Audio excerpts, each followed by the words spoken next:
million Indian Muslims. Advani's aggressive gamble became the central theme of Indian politics for 10 years. Because of this issue, Hindu nationalism found renewed success.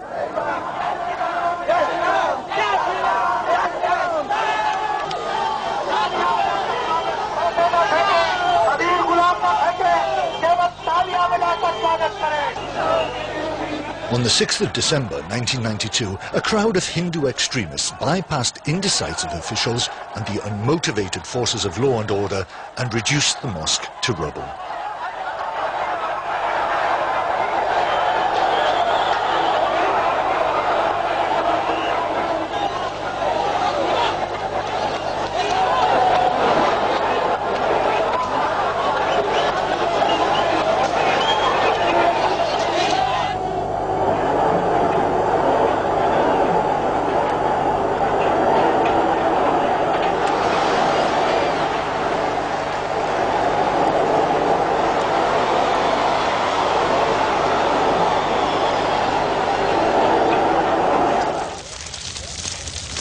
Riots broke out throughout India.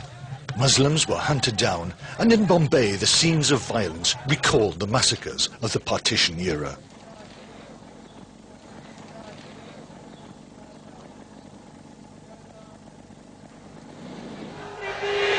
The horrific strategy paid off. Muslims were now held responsible for all the evils and all the failures in a country which was 80% Hindu. The nationalists reaped the harvest of their hate campaign. In 1998, they won the national elections and governed the country for 6 years. I think perhaps most important of all is that Gandhi believed very strongly always in talking to your opponent, to winning your opponent around by dialogue, by conversation, also by charm, but by trying to win people over, you know, by using your influence. Whereas the members of the